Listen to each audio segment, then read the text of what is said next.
In the mid-1960s, the world's smartest TV producers brought together 4 young musicians to create a TV show that was years ahead of its time. I'm talking, of course, about the Monkees. And you, comedy, music, pop culture nerd, probably love the show, but don't realize it. That's why I, Monkees superfan Takuro McCullough, sit down with a variety of guests to watch every Monkees episode and discuss their glory on the Monkees podcast. Whether you're already a fan or have never seen an episode, the Monkees podcast is for you, as we discuss the Monkees phenomenon, hilarious antics, and deep fandom. So check it out at monkeespodcast.com, that's PAWDCAST, or wherever podcasts are found.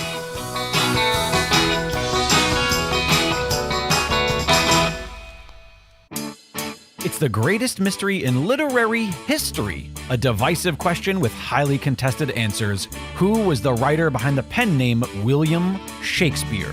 Welcome to Don't Quill the Messenger.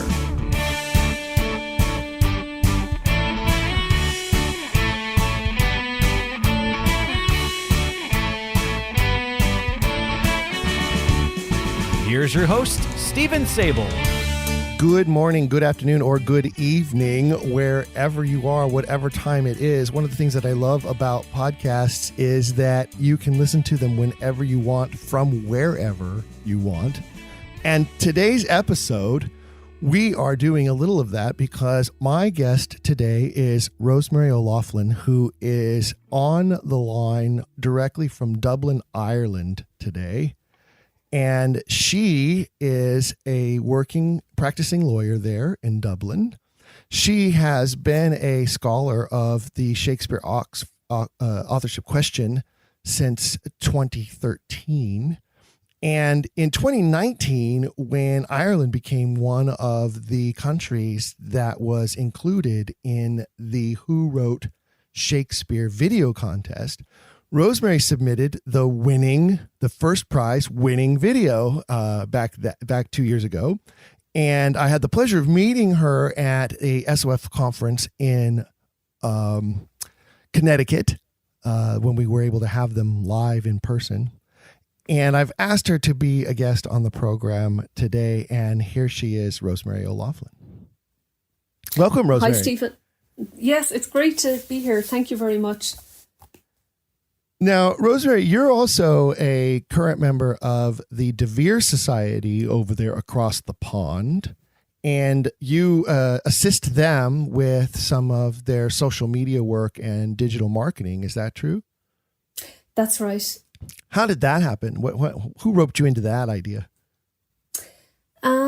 Well, I think it started off when I think it was Amanda, the secretary to the committee, suggested coming on board.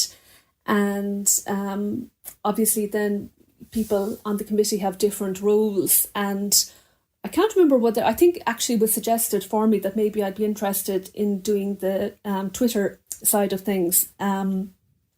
We have another person who's currently doing Facebook. And I said, absolutely, I'd be very happy to do it. At the start, I was thinking, what would be the right amount of postings for the society? And I think really to establish a good Twitter presence, about one tweet a day, works for the moment anyway. So that's what I do. That's very good. That's incredible. I noticed that you have a pretty good steady flow of content coming, and that's so important in today's day and age. To reach a modern audience, you really have to be generating regular content. I happen to look at the Facebook page as well, and just in the last 15 days, there have been at least 18 different posts on the Facebook page of a variety of really good content, and keeping that content flowing. I mean, in today's day and age, content is king, and keeping that content flowing is so important to maintaining not only the current audience, but also developing new followers to the site. I wonder, where do you find your content? What makes you generate content? What do you think about when you're creating a post? Do you run out of topics or subjects sometimes as you're trying to figure out what should be going out there to those interested in the Shakespeare authorship question? Yes, and some days, Stephen, it's actually really easy to post because I know in advance there's some interesting thing has happened during the day. For example, I have a bunch of alerts on Google. So at around 6 p.m. every evening, I get a host of emails to do with Shakespeare authorship. Sometimes there's one on Edward de Vere, for example, Castle Hedingham would be another one. Then I have individual plays, Hamlet, Twelfth Night, etc. So I'd be aware of the productions happening around the world. So often from that mix of daily emails, there's a particular email that is, I consider is a good post. And then sometimes there isn't. And I say, okay, what will I do? And I find Nina Green's Shakespeare biography, the biography of Edward de Vere, which is available on her website. It's over 200 pages long. What I often do is I would put in a search term for the date, and it would bring up some event. There's nearly always some event that happens on the particular date, and often there are a number of them. And if there's something that I think is kind of interesting, for example, it could be the birth of one of Edward de Vere's children. It could be the date of correspondence where there was some interesting communication to Lord Burleigh.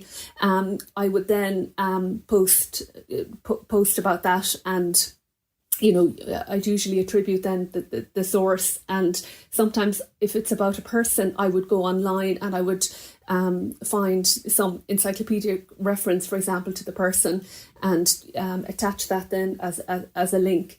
So there are always there are always ways around not having an instant source for the most appropriate post.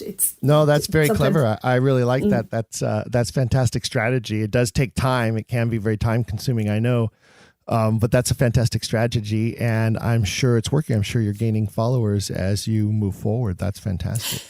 Yeah, it's slow, Stephen, to be honest with you, with regard to gaining followers. And I suppose that's very much to do with, the Earl of Oxford isn't really out there yet. He is within our community very much known as, the author of Shakespeare's plays, and he is known worldwide as the main alternative candidate. But in terms of having that following, it's not really happening yet. But I think that with consistent, I suppose, a consistent approach, it all helps. It all goes into the mix in terms of, attracting new people who might be interested in him. Well, I'd like to talk to you some more about what you believe the future of the movement is going to look like as we roll into the latter part of 2021 and soon 2022, sooner than we realize. But I also like to talk to you about a presentation you recently made for the De Vere Society, and it was about one of Ireland's best-known playwrights, Brian Friel. And you discovered that you feel that he perhaps was a secret Oxfordian, right? Yes, he certainly mentioned De Vere. He alluded to him in a very interesting fashion in one of his plays, translations. It's one of his most famous plays. It was first performed in 1980, so it's now over 40 years old. And from the allusion that he made, it was clear to me that he was thinking about this person, Edward de Vere. Now, I don't have any actual correspondence or records from his life where he mentions Edward de Vere. So he does, the allusion is quite quite surreptitious. It's in the play itself, and at the moment that's the source that he was thinking actively about Edward de Vere. So can you give us a little bit of insight into how you felt? So you're, tell me about how familiar were you with that play prior to your knowledge of the Shakespeare authorship question? I wasn't familiar with that particular play at all. growing up in Ireland, when I used to go to the theatre, there were two particular plays of his that were regularly performed, Dancing at Lunasa and Philadelphia, Here I Come. And over the years, I've seen many productions of those particular plays, and I often found them, depending on the production, but I often found them astonishing theatrical experiences, because the writing is so profound and it's very primal. So I was very familiar with those plays, but I hadn't ever seen a performance of his play Translations. Excuse me. And then 2 years ago, I had an opportunity to attend the Drama League of Ireland summer school. Now, this is an annual school that takes place, and there's about 6 or 8 courses every year to do with theatre. There's acting, there's writing, there's directing. And the particular year that I attended, it was 2019, there were only 2 courses available. I was lucky enough to get a scholarship to attend, and the 2 courses, one of them was a course for directors, and normally that wouldn't have been the course that I would choose, because I'm more interested in the acting side of things. But because the plays that were on that particular course interested me, for example, there was Macbeth, there was Translations, there was Top Girls. And because the director, he was a very well-known, established, respected director, I said, look, I'll go on that. You know, those plays are really interesting. Even though I hadn't yet read Translations, I knew it would be an interesting play. And I said, I know I'll get a lot out of this. So I went on the course, and the first of the 4 plays that we looked at was Translations. And the approach that the director took was to read through the play really, really slowly. And we would keep pausing, and he would ask us questions. Even, for example, with the scene description, there might be a word, and he would say, well, what does the playwright choosing that word, what is that telling you about the situation that they're in? And it was just a really profound way, and a really useful way as a reader of the play, because everything dropped into the mind, and there was space for thoughts to occur. And as he was going through the play, I was aware of these references to Athena, and obviously Athena, the association there with Shakespeare, and that's always in the back of my mind.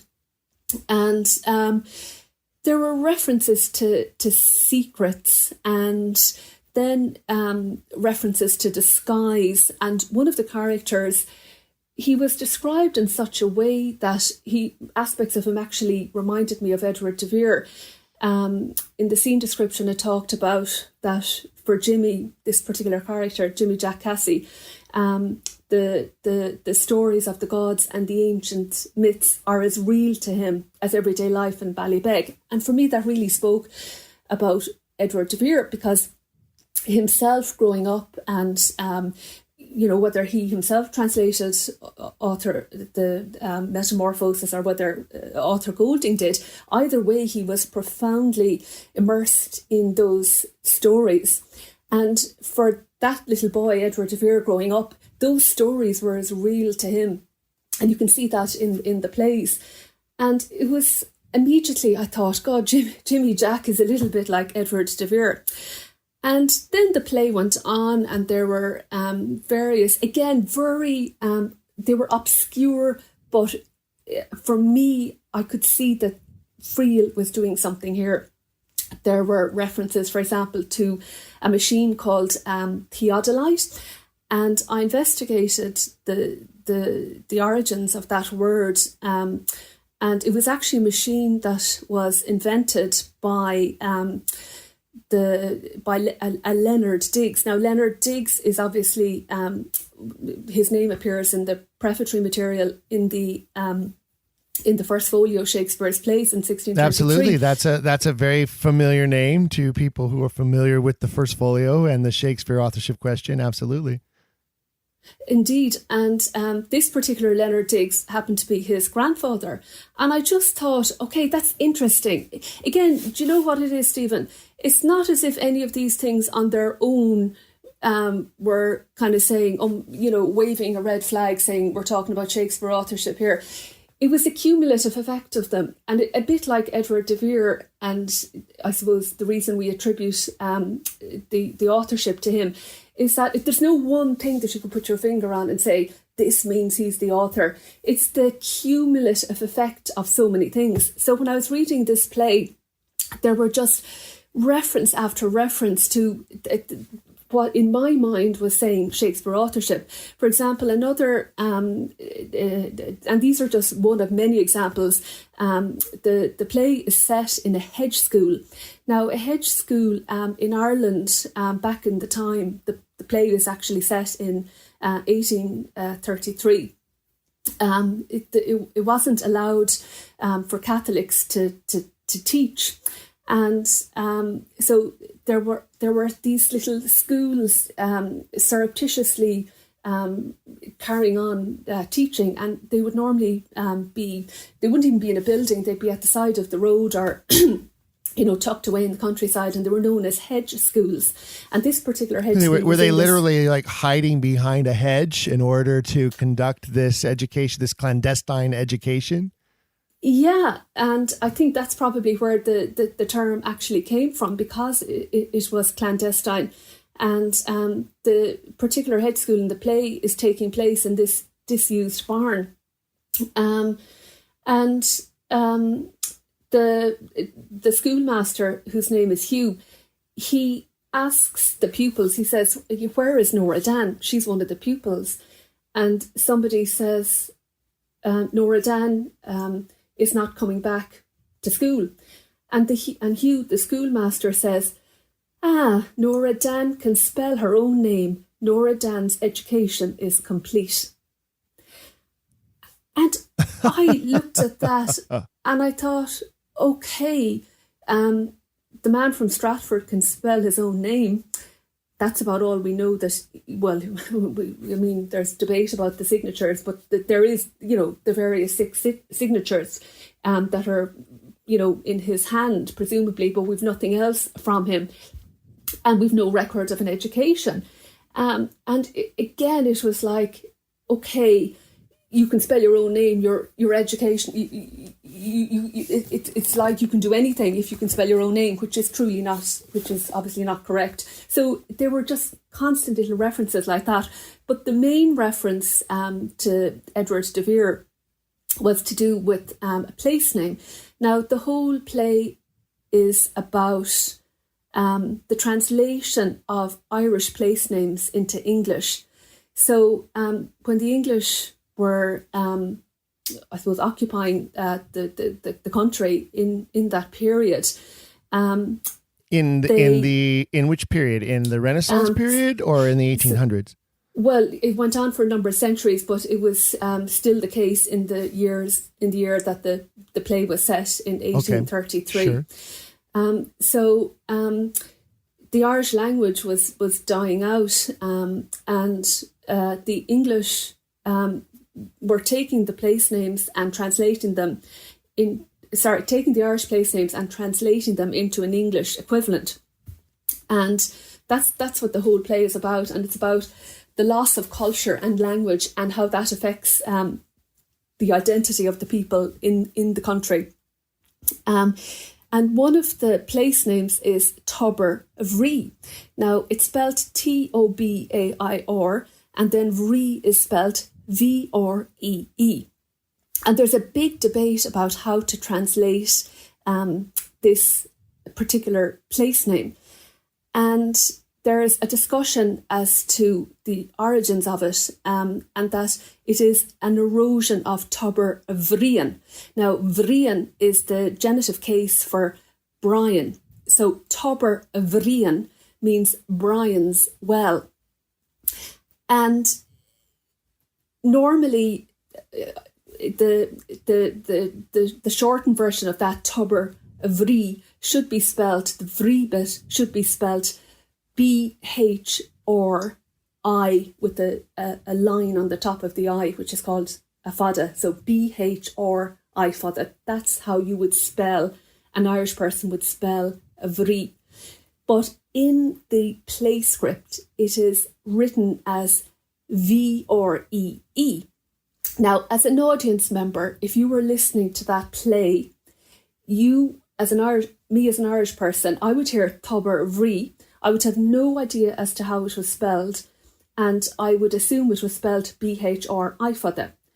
But reading the play, I'm seeing that it's spelled VREE. Now, if you swap around the middle letters, you get VERE, Veer.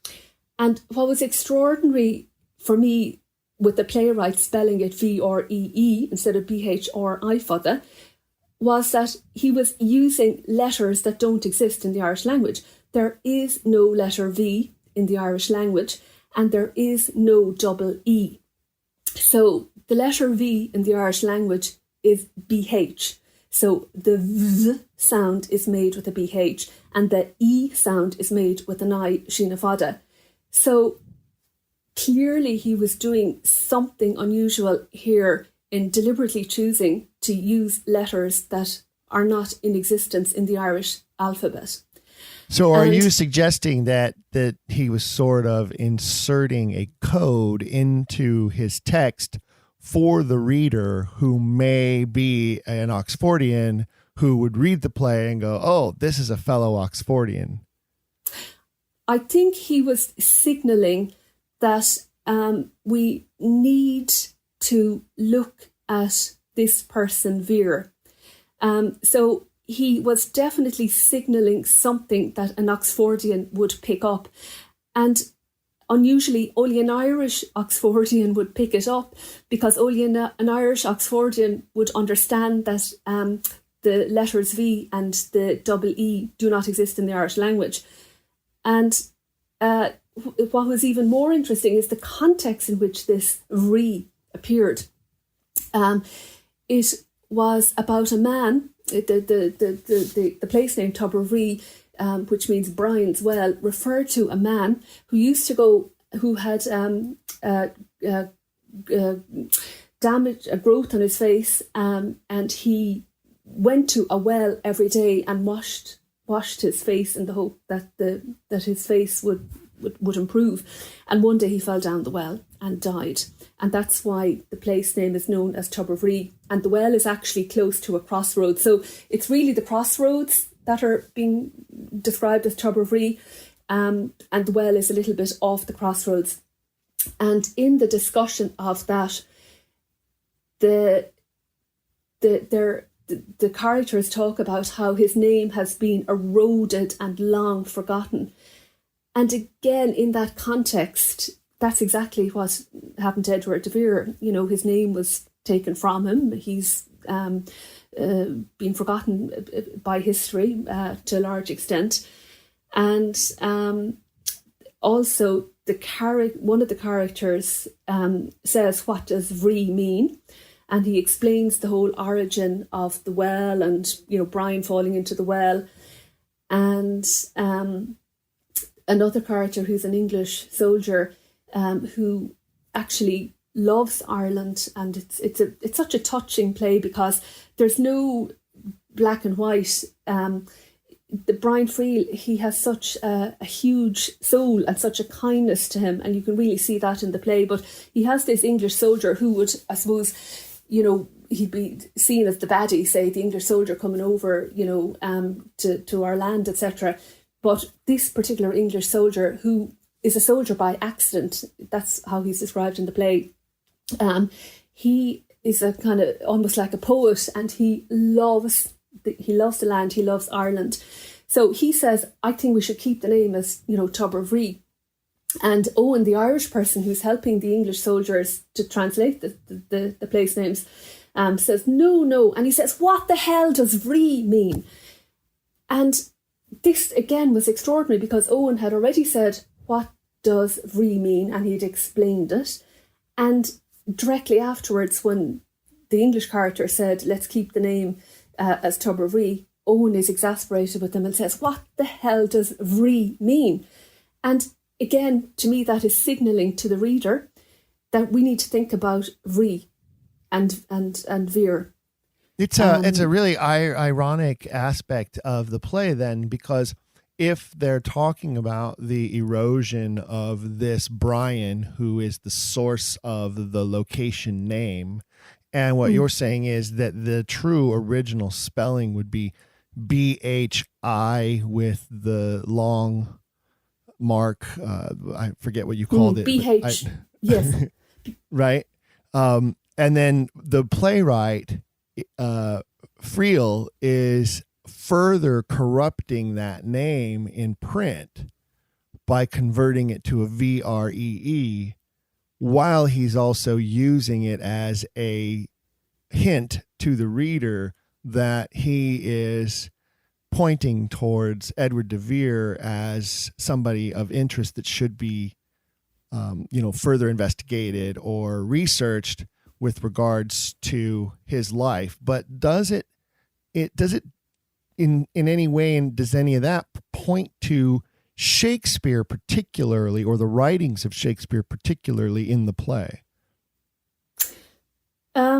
It's I suppose if you read the play as a whole, what emerges from it are references to authorship and references to Shakespeare and the skies. And so I suppose your question is, does all of that refer to any of Shakespeare's plays? Is it in particular? What do we know about Friel?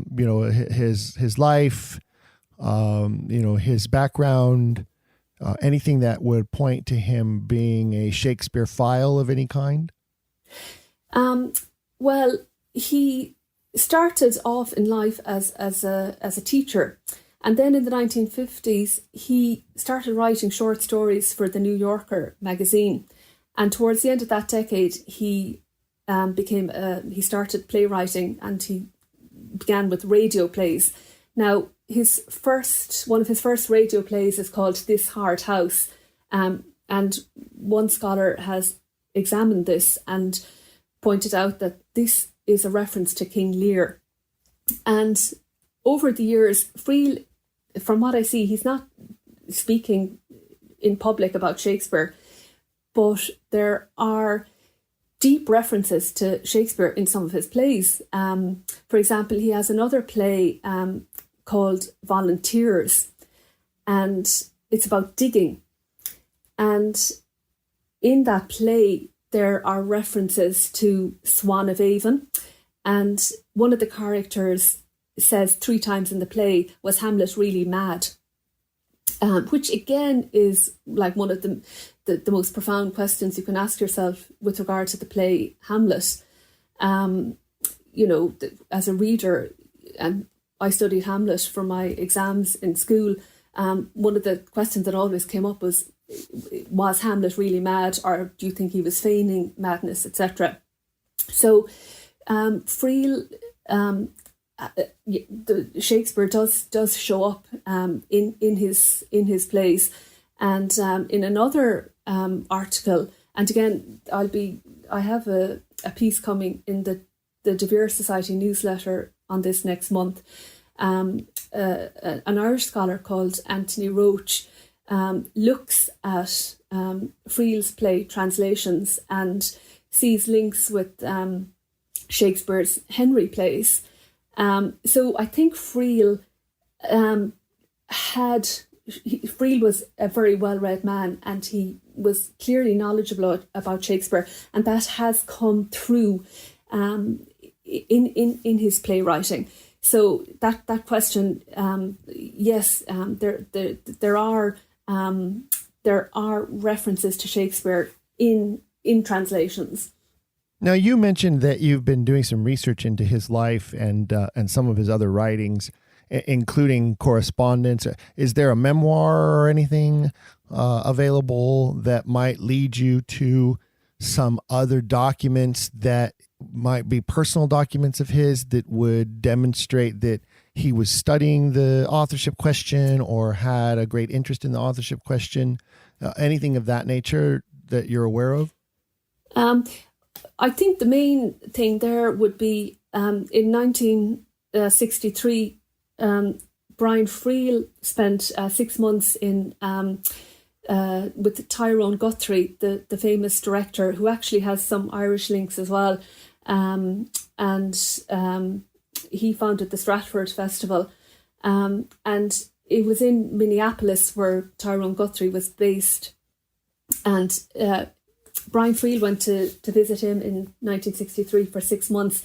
Now, he was an observer, so he was observing Tyrone Guthrie direct Hamlet and Chekhov's Three Sisters. And at this stage...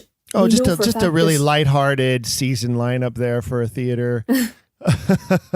Of course, Guthrie, and many people who know the name Guthrie maybe know of the Guthrie Theater, which is very famous, that holds his name, but they maybe don't realize that it was named after him and that he was such a famous director. And that just proves it, right? That, there's his season. His season is, I'm just going to do a little bit of Hamlet and a little bit of Three Sisters. Nothing big, nothing difficult to do.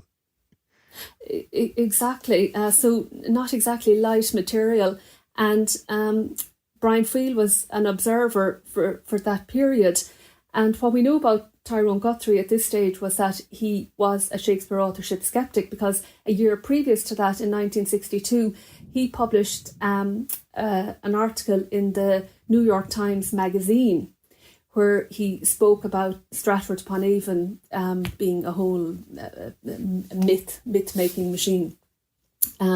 So I suppose the question that I have in my mind is that did authorship come up in the course of Tyrone Guthrie's direction of the play Hamlet? I don't know, obviously, it's 1963, but I would imagine that if Tyrone Guthrie was directing Hamlet and if he himself was an authorship skeptic at that time, that it may have come up in the course of the direction of the play, which Friel was observing. And what's really interesting, Stephen, is that Brian Friel's papers are in the National Library in Dublin. He donated them back in, I think it was 2003, and they're available to examine. Now, I've examined some of them, and there are others that I haven't examined yet. But what's really interesting is that the personal diaries that he kept during his stay in with Tyrone Guthrie, observing Tyrone Guthrie, those diaries are sealed. And I thought that was really interesting. And, there could be many reasons why someone would want to seal their diaries. It could be personal information that they don't want to release. Or it could be something else. And again, it's interesting that is the case. So, under what terms are they sealed? Were they sealed because he requested that before handing them over? Is there a sunset date on that where they will be made available? Because it seems to me like, what's the point of turning over documents to a library and then saying, well, no one's allowed to look at them? Yes. So he, when he donated them in 2003, obviously he would have, set the terms and negotiated, I presume, with the library. There is a sunset clause on certain documents, which is 2034, January 2034. Wow. Okay. That's a long way to wait. Which is a long ways away. So it's not actually crystal clear whether those documents are to be sealed indefinitely or whether they're going to be available in 2034. So obviously I'm hoping for the latter, and I'm hoping that I'll be alive and well to be in the queue on the 1st of January 2034 to see what they contain. That will be very interesting, because it would seem to me. So this is one of the things that I love about the authorship question is it turns people into super sleuths.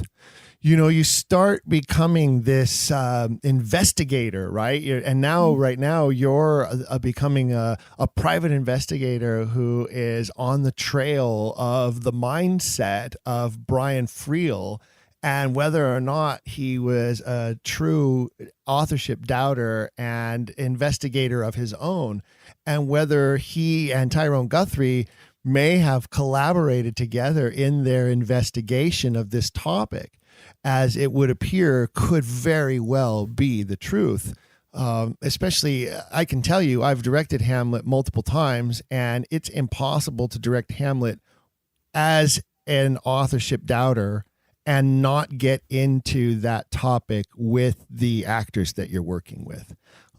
Many of the actors that have worked with me in my productions of Hamlet have probably gone on to roll their eyes at me multiple times throughout the rehearsal process, because it's just inevitable. You have to talk about the biography of the writer while you're giving instruction to actors to play the scenes that are so autobiographical in the play. You know what I'm saying? Absolutely. And, what you say is so interesting about almost turning into a sleuth. That's actually what I feel. And I remember even the way the whole thing came about was funny, because as a committee member of the De Vere Society, we talk about what we're going to put on, etc. And thinking about the Irish angle, there was a suggestion that I would talk about James Joyce, because another Oxfordian, Gary Goldstein, has written a very interesting piece, which is available publicly on the internet. It's on the Shakespeare Oxford Fellowship website, about James Joyce being possibly an Oxfordian. And I said, oh, James Joyce is a minefield. And at that stage, my head kind of thought back to, oh yes, I made these discoveries back in the summer of 2019. Let's expand upon that. And I revisited the play, and I said, yeah, there is definitely something here. And the more I looked at it, the more things I discovered.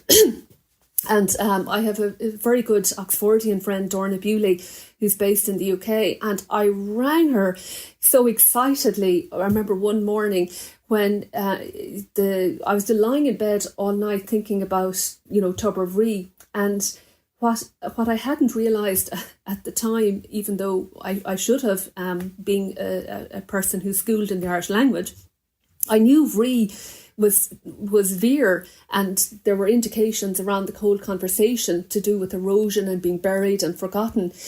And in the middle of the night, I realised, oh yes, in the Irish language, even though we're not taught it specifically at school, we're not taught the letters that are in the language and are not in the language. And it came to me in a flash, oh yeah, the V sound is made with BH and not the letter V. So I rang my friend the following morning, so excited to be discovering these new things. And, we were talking about investigating his papers. And, it's great to have a companion then who's, on the same wavelength, thinking in the same way.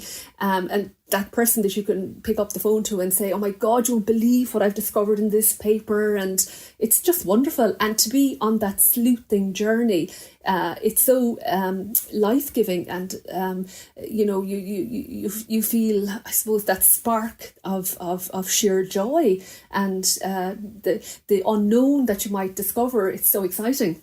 Well, there's a reason why we constantly refer to it as the greatest mystery of all time.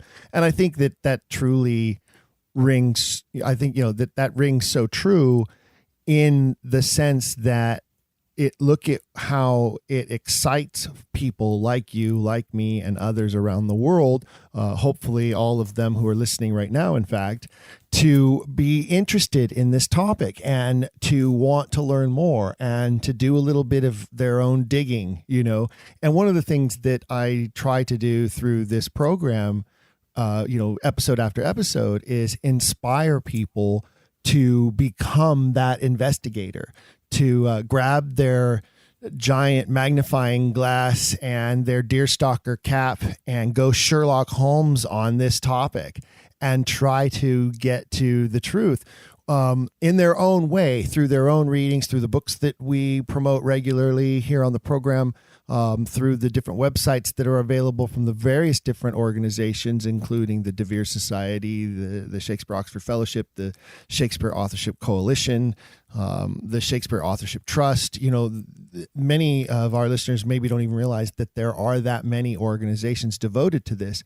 And then when they start discovering them and they start realizing that they have joined the ranks of these investigators, these super sleuths who are all obsessed with getting to the bottom of this mystery, I think that's a big part of the attraction of the authorship question as a whole. Absolutely. It really is, Stephen.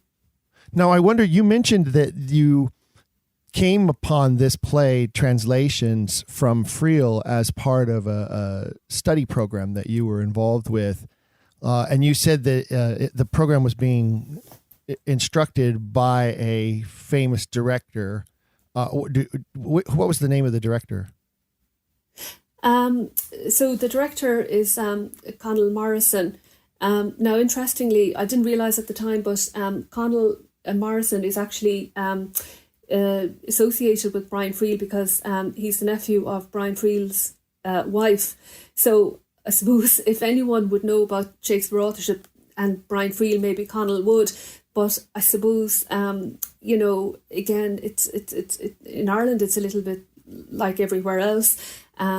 Shakespeare authorship question is not something that is openly discussed and treated with an investigative approach, for example, in the media or even in, I suppose, the theatrical establishment. So, it may well be the case that, people don't want to, openly explore that that subject, and I certainly would respect that. But it's interesting. I didn't know at the time that he was associated with Brian Friel. So if I had, I probably might have asked him directly. Did Brian Friel ever talk about authorship? And again, that could be something. I mean, when I look at the play Translations and see the way it's so is so covertly referred to, it may be that Brian Friel doesn't want to openly, talk about this himself, and maybe he wants the reader to, make their own discoveries and, without him having to openly say, I am a Shakespeare authorship doubter or I am an Oxfordian. Yes, and, that's interesting because I've mentioned it here on this podcast, and I've even talked about it with several guests over the years regarding that whole, hostile atmosphere that you can find just by even mentioning the authorship question in certain circles. And you can imagine that, especially, and we've talked about this before with guests as well, and you could provide more insight because you live there and you're in the middle of it. But it would appear to me that certainly in the UK, it's even more severe than it is here in the United States when it comes to people refusing to let go of that mythology that they have been taught or that they have been indoctrinated in, and the vitriolic response that people can have when you bring evidence to them that makes them question that belief. And I've had, entire episodes devoted to that. The amount of attack that Oxfordians and even just authorship doubters of any kind have to deal with from the Stratfordian wing can be pretty severe. In fact, one of my listeners wrote to me recently, Daniel Crafts. I'll give a shout out to him on this episode. He wants to start compiling documentation of and a list of the various Stratfordian attacks that Oxfordians have received from various Stratfordian circles, including those Stratfordians who would call themselves quote unquote scholars, but then are reduced to, insults and mudslinging rather than actual scholarship when it comes to them defending their position as a Stratfordian. And so if anybody has any record of particular Stratfordian lingo, as it were, and you'd like to provide that to Daniel Crafts, you should look him up and send him what you've got, because he wants to create an entire book on that, which I think is probably actually a really good idea.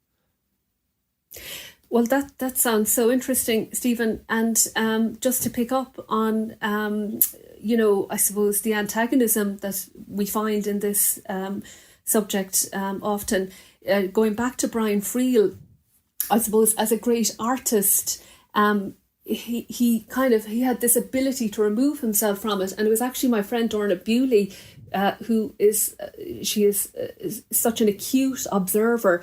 When I showed her the passage to do with Tubber Vree, she made a really interesting observation. And again, the play is about, I suppose, taking the culture away of a country by changing their place names into a language that isn't their language. And she said, Friel is saying, well, it's the same that the English have done.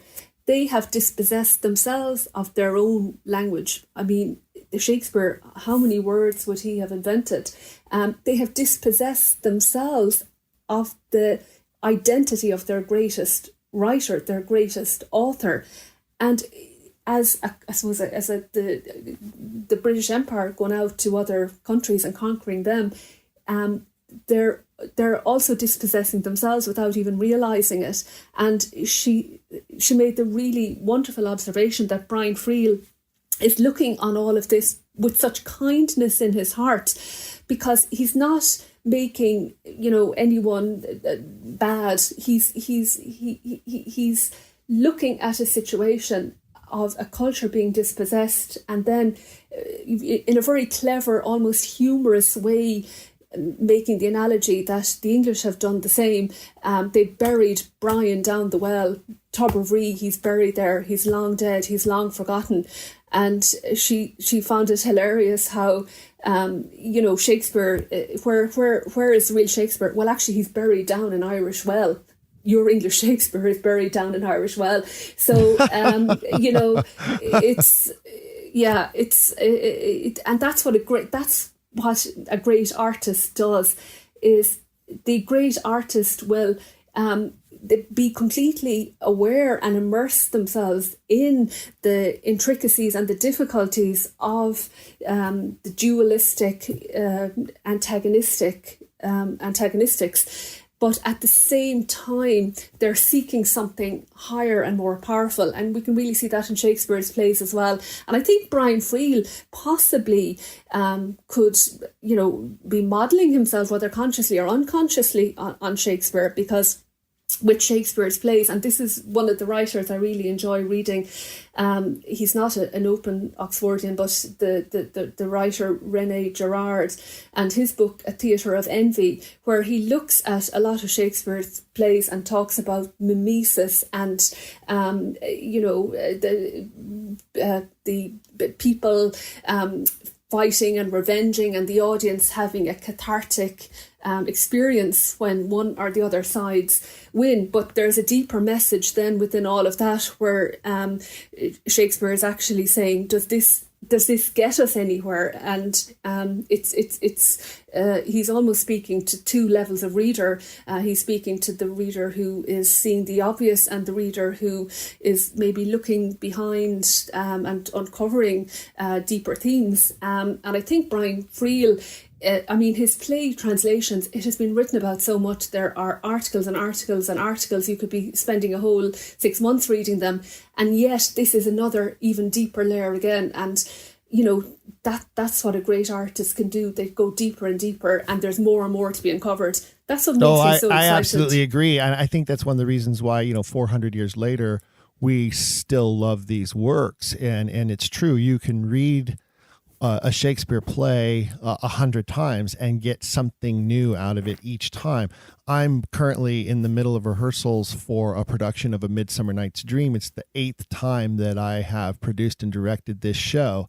And even now, 8 productions in, I discover a new layer of humor. I discover a new aspect of political statement based on what I know about the author and what I know about what was going on in the Elizabethan court at the time. and the jokes that are in there that are so specific to the Queen and so specific to her at the time proposed marriage to the Duc d'Anjou, Alençon, and him being the prototype of Bottom the Weaver, the ass, as it were, and even the jokes that are in reference to monkeys and apes as a stab at the French ambassador Simeon of the day. Those types of things. I find actors looking at me. I'll be laughing out loud in the middle of rehearsal, and they'll say, "Why is that so funny?" And I'll have to explain to them that it's funny because of what was going on in the time and what was happening in the life. And what I'll hardly ever do is I'll hardly ever mention Edward de Vere. I'll always say our author knew this. Our author was connected in such a way that he knew these things and he put them in the play, and they're underneath the surface of this text.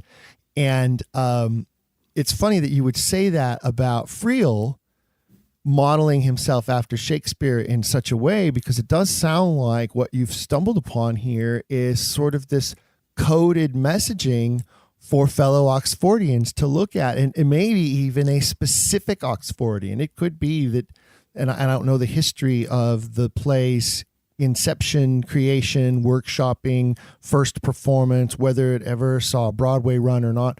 But I wonder if oftentimes writers will write to a specific talent. Like, for instance, they might write a play with a specific actor in mind for a role, or maybe write a play with a specific director in mind that they'd like to see directed. And it makes you wonder, after you mentioned Guthrie, if Friel ever wrote a play for Guthrie to direct, or if Guthrie ever directed any of Friel's work.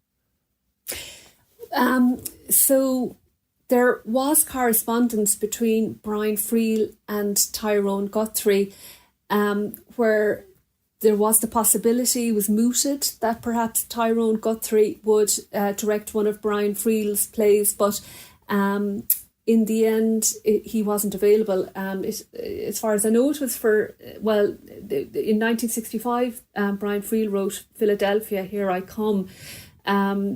And he, there was some talk about the possibility of that being directed by Tyrone Guthrie. It never happened, and unfortunately Tyrone Guthrie died a little bit prematurely. He died in 1970, and before that, it was certainly on the cards that Tyrone Guthrie would direct one of Brian Friel's plays, but sadly it never came to pass in the end. That's interesting. So one of the things that I've always found interesting, Rosemary, especially, and you being from Ireland and obviously knowing Irish writers as well as you do, but I always found it interesting that the Irish writers, dating back to Shaw, seem to have this sort of love-hate relationship with Shakespeare. And I'm wondering if there's any evidence among, Friel's work, his writings, or anything that demonstrates, did he ever do a critique of any Shakespeare work? Has he ever been on record for having referenced Shakespeare in any way? I mean, Shaw, we have specific writings where, he denounces Shakespeare and says that it's terrible, but then we also end up having him quote Shakespeare in some of his works. Professor Henry Higgins in Pygmalion is a huge fan of Shakespeare and quotes Shakespeare multiple times and mentions him twice in the play. So what do we know about Friel and how he felt about Shakespeare otherwise? Anything that we have? Well, from what I've read, and again, I wouldn't have read, every published book about Friel, but from what I've read, he said very little about Shakespeare. And, what he does say is there was one question in one interview at one stage where he kind of said that Shakespeare didn't impact on him that much. And again, I suppose that's a very interesting comment, because Brian Friel is known sometimes for being a little bit ambiguous in what he says. And for example, Brian Friel later in his life sidelined the role of director in the production of plays, and that clearly contradicted the wonderful experience he had with Tyrone Guthrie, and he openly said what a momentous experience that was for him. It gave him the courage and the daring to do things. So Friel, on the one hand, had that wonderful relationship with Tyrone Guthrie, and even with the director as well, who directed some of his early plays. There were some difficulties then where some of his text was being altered, which I can imagine must be infuriating for a writer. And then later in his life, he made that comment that the director, is not that important in the role of the production of a play. So when he said that, I would take that with a grain of salt. And in the same way, when he is not openly talking about Shakespeare and lionizing him, that doesn't necessarily mean that Shakespeare is having a profound impact on him, as seen in his plays and as documented by some scholars, such as I think I find that so interesting, because I think that is so much like Shaw, right? I've always said whenever you ever look at the things that Shaw wrote about Shakespeare, I always think about Gertrude in Hamlet. Methinks the lady doth protest too much a little, and here's Shaw, who's going, oh, Shakespeare was a hack. Oh, he was terrible. But then is using him in his own writings and in his work, and has his characters quoting Shakespeare or referencing Shakespeare. And so it's kind of this dichotomy, right? And it sounds to me like Friel might have been following along those same lines of, oh, well, I can't give too much credit to Shakespeare because I don't want people to know how much I have borrowed or stolen from Shakespeare or been influenced by Shakespeare to be a writer, because I don't want to be compared to this great writer in any way if I can avoid it. Quite possibly, Stephen. And I the only thing I would add to that is the artistic process is so complex. And I think often writers, they're not even fully directly aware of the consciousness that is infiltrating into their writings. Often a writer would say, I don't know where that came from, and there could be a little bit of that as well. That said, though, Brian Friel was a very self-aware person in many ways, and he was a very discreet man. He didn't like the limelight, and again, to me, that speaks of such a true artist, that it was all about the work for him. He didn't do any interviews for years and years and years. And, I think that he probably found that his best work came when he didn't have to worry about, what he might have said publicly about one play or the other. Yes, and I think it's interesting that he has this sort of love-hate relationship with directors, which isn't uncommon among playwrights, by the way. And as a director, you're always told the worst thing in the world is to direct a play by a living playwright who is in the room or who is involved in the project in any way, because it always becomes a battle. There are always moments in a performance that call upon a director's eye and decision when it comes to expediency, or comes to pragmatism, or comes to motivation for the character, or the way it actually sounds when it's being delivered as opposed to looks on the page. And writers just can't stand that. It drives them insane, right? Because that's their baby that you're playing with. That's why so many writers today, every time I produce a modern play with a modern script, you're not allowed to make any changes whatsoever without getting them approved in writing from the licensing company. They're very specific that way. Now, small theaters, directors, we have to do it all the time, and we don't always go out and get permission to change one word, or especially if it's going to be censoring, like you're putting on a play for a family theater and you have to excise some of the foul language or that kind of a thing. But it is true that that's what's generally there in the licensing, is that you're not supposed to make any changes without getting permission to do so. And sometimes that permission will be denied. I recently produced and directed a production in the early spring of a play by the playwright Ken Ludwig, who's a very famous American playwright of the modern era.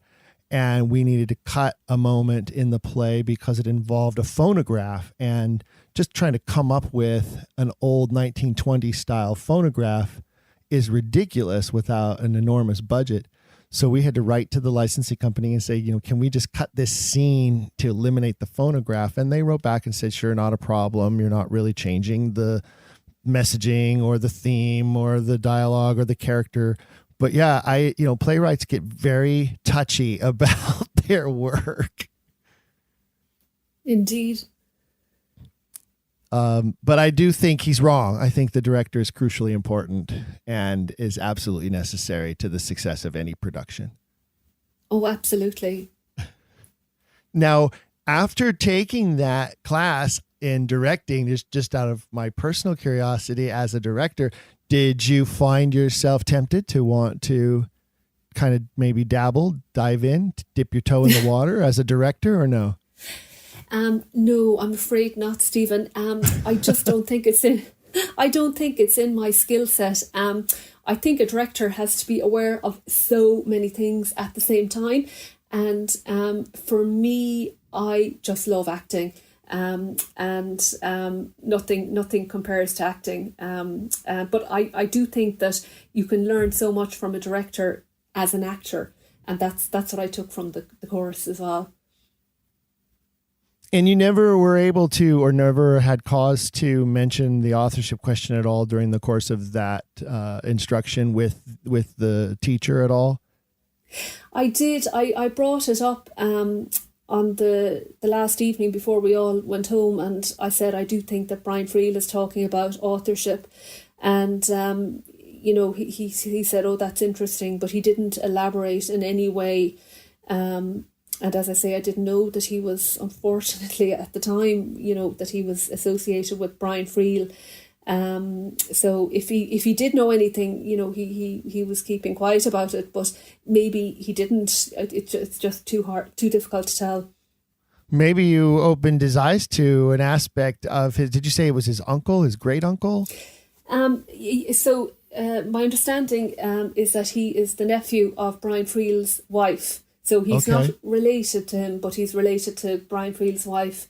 So possibly, maybe, he's going home thinking about this. It'd be wonderful if he did, because I suppose that's what's so exciting about the Earl of Oxford, and it's that the way I look at it is that if you have a pair of binoculars and they're not very powerful, and you look up at the stars, that's a completely different experience than looking up at the stars through a really powerful telescopic lens.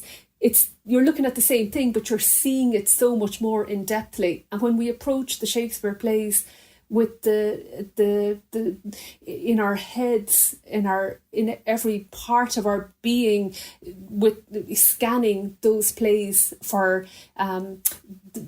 the Earl of Oxford and his life and what we know about that time, those plays are so much deeper and enriching for our personal experience of those plays. So I'm very hopeful that anything I as an Oxfordian ever say to anyone will enhance their own experience of Shakespeare, because that's what's so exciting about this journey, is that we all want everyone else to experience the excitement that we're feeling.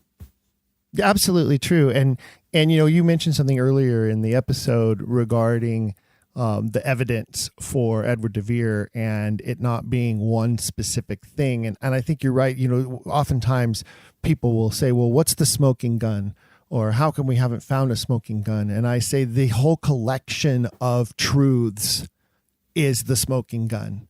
You cannot look at it all as a body of evidence and deny it. That's the key. And that's one of the things that becomes difficult for us in trying to bring people to this topic, is that they have to be interested enough to begin their own investigation and to sort of, I don't want to sound condescending, but to sort of catch up to the conversation. You know what I mean? In that they need to be able to understand the layers of evidence that exist. And the only way that's possible is if they are studying and coming upon some of that evidence on their own. And that's why I continue to promote that people and all you fellow Quillers who are listening out there, keep asking questions. It's the theme of the program. It's something that we reinforce on a regular basis. And it is truly the way to spread this message of truth to the world. And, I'm pleased to say we're doing it. It's working, right? It's been slowly but surely, and it's 100 years later, and we really haven't moved the barometer very far.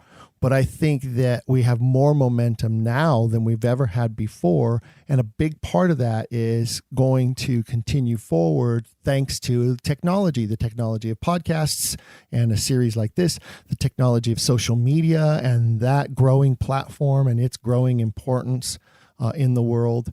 And I think that by making this mystery as appealing as it is through those platforms, we'll gain more and more future investigators, future super sleuths.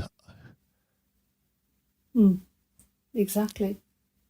What do you see now? The truth of the matter is, and I don't know the age demographics of my listeners. I know that where we're at now is we're averaging around 3,000 or more downloads per month. And in 46 different countries around the world. So thank you, fellow Quillers, and welcome from whatever country you're listening in right now. But I don't know the age demographics. I can tell you what I know the age demographics are of some of the major Shakespeare authorship organizations. And you and I are not the youngest people in the world, but we would be considered young people in many of these organizations.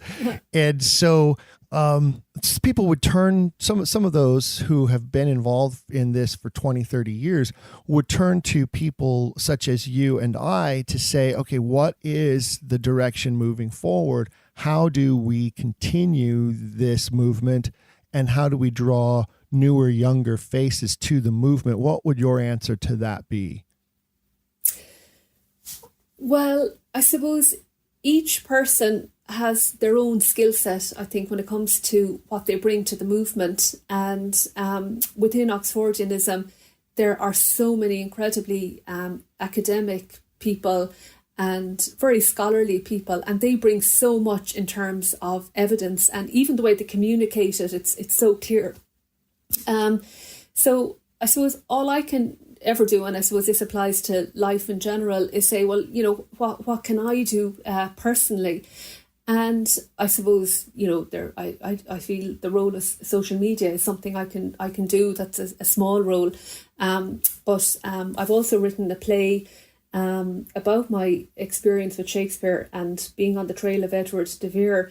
And I suppose that I feel that by going out there and putting that on, when restrictions lift, that I'll have a mixed audience. I'll have all age groups.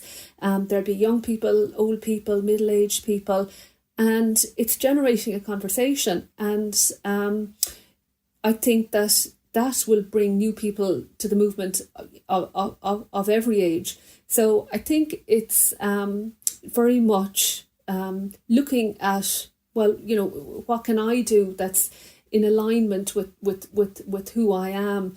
I suppose sometimes I do feel really frustrated. I think, God, there's so much evidence out there, and why aren't people picking it up? And like even myself, when I post on Facebook about Shakespeare authorship or Edward de Vere, I usually get 0 likes apart from my fellow Oxfordian friends, but I have a whole slew of Facebook friends who they're not Oxfordians, and they would never like that kind of a post. But if I posted, for example, a nice picture of my local park, yes, I get lots of likes. So I have realised that is not probably the way of putting it out there. It's a bit like, I suppose, from their point of view, they could possibly see me as proselytising, and obviously that's not what I want to do. So I'm very much of the view that be the change you want to see in the world, and what fires me is performing and communicating about my experience with Shakespeare and the journey that I've been on with the Earl of Oxford. And you release that then, and you don't think about it any further. I mean, it could be a complete flop, it could be a write-off, but at least you tried something and put it out there. Well, and I think a big part of that is I think you're right that you're not going to, I don't post about this regularly on my personal page. I do promote the podcast on my personal page. I do talk about the podcast and its recent award that we won this year, and various guests that I have, or I will try to encourage people who are my personal group to look into a book that's maybe just come out, or to look at a piece of evidence, or maybe even a video clip of a celebrity or two who are absolutely have come out as skeptics or as Oxfordians. And no, I don't anticipate that I'm making any converts among my, particular inner circle of people.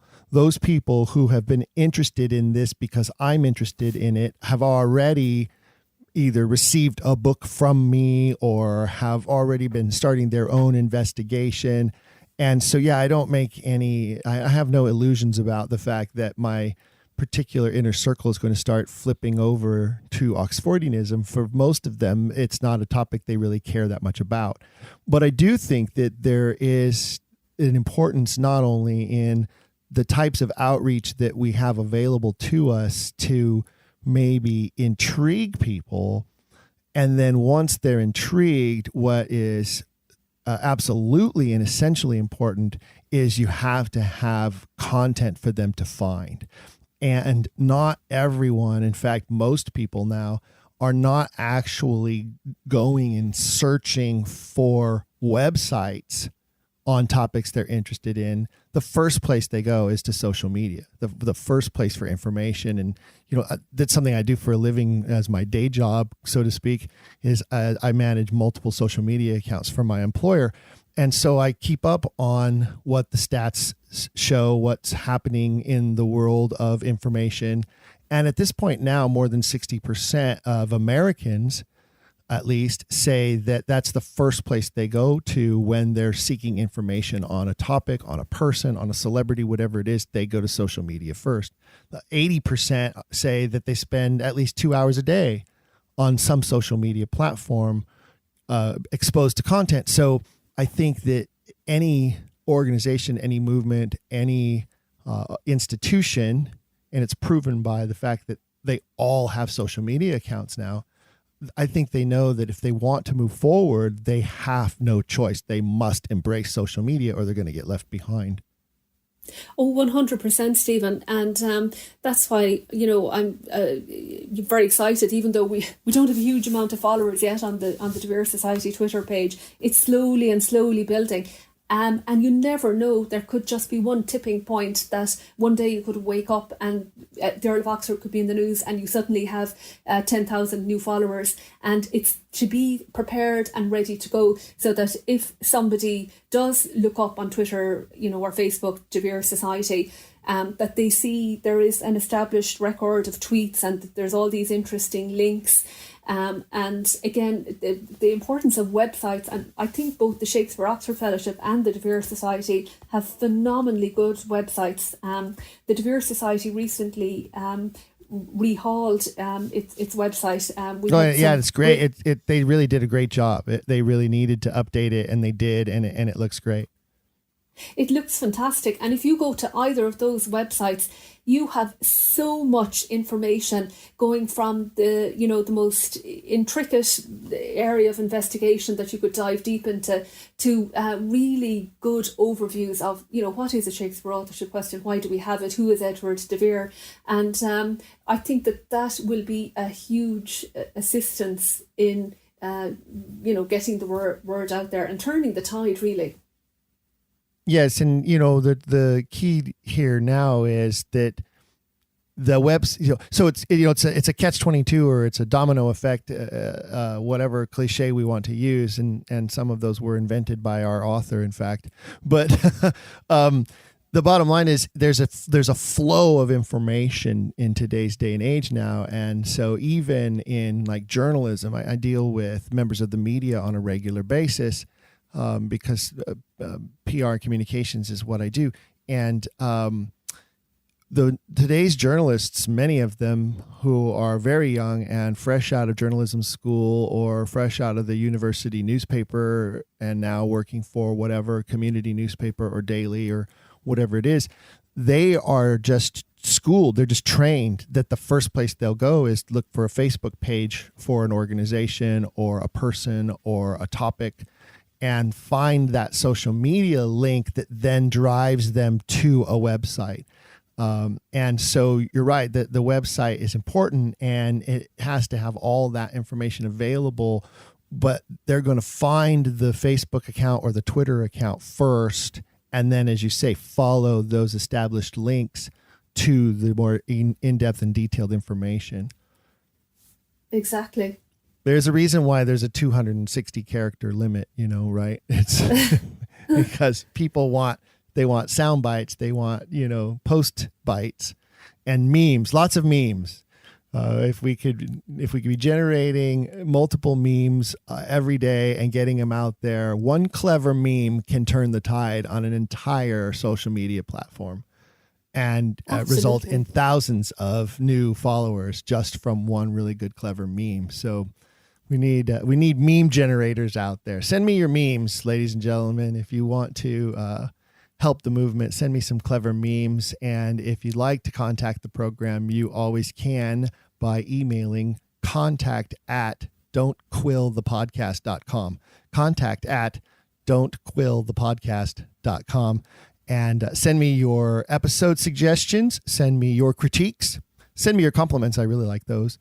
And also send me some memes. Send me some clever memes. I'd love to see them and help spread them around. I'm sure Rosemary could use some extra content too. Absolutely, Stephen.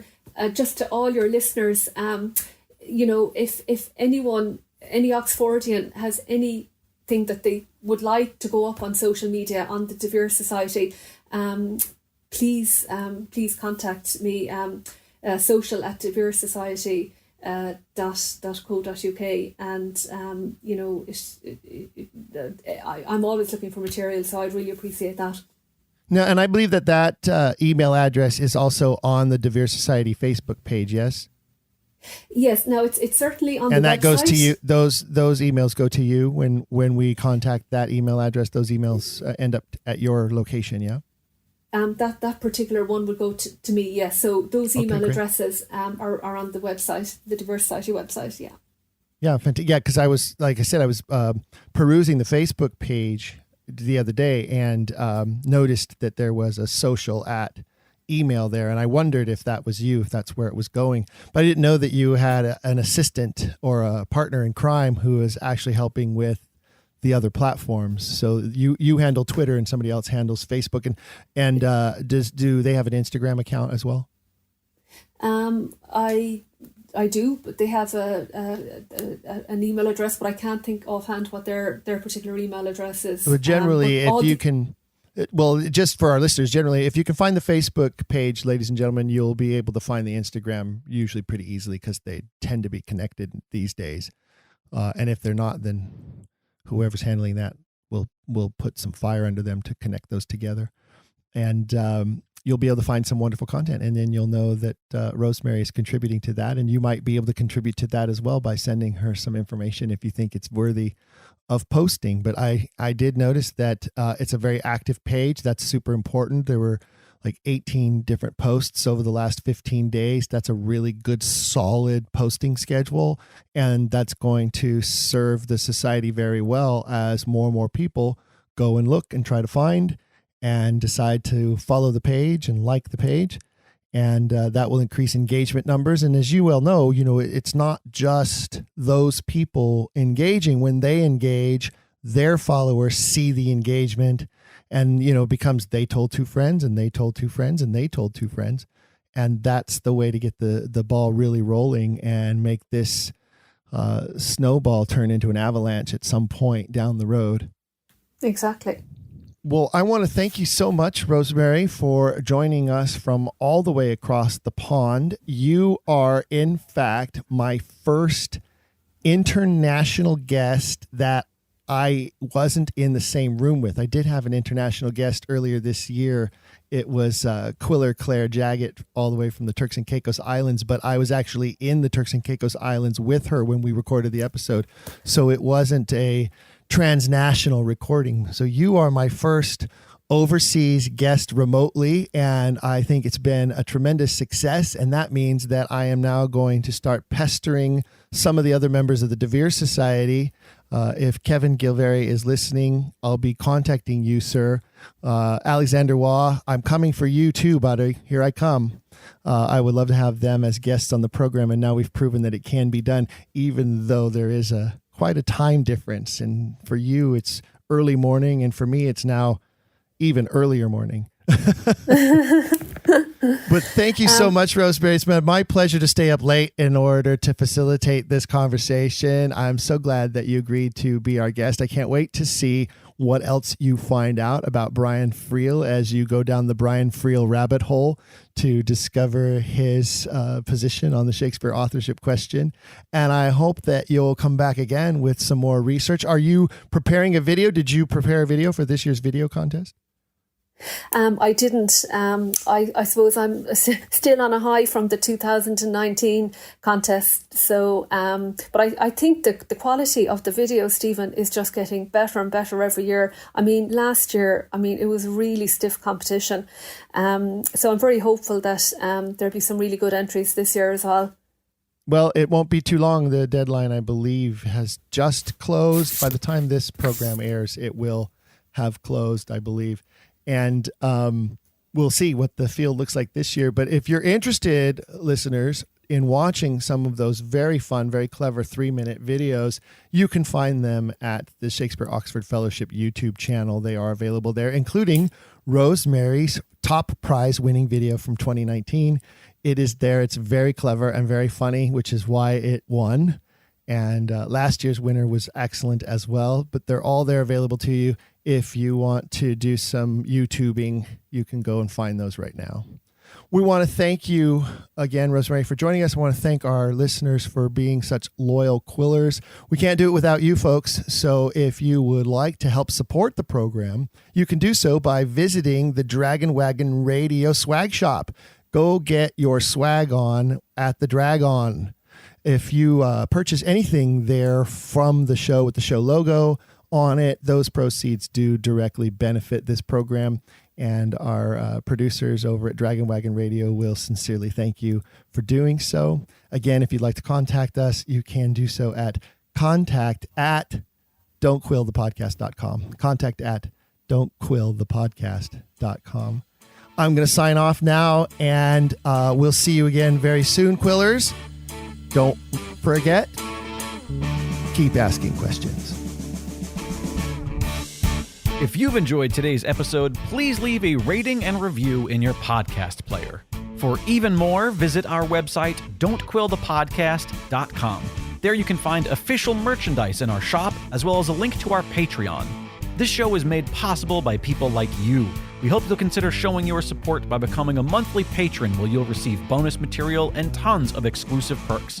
You can also join in the conversation on our Discord and by following us at Don't Quill the Pod on all social media. All of this can be found at don'tquillthepodcast.com, don'tquillthepodcast.com.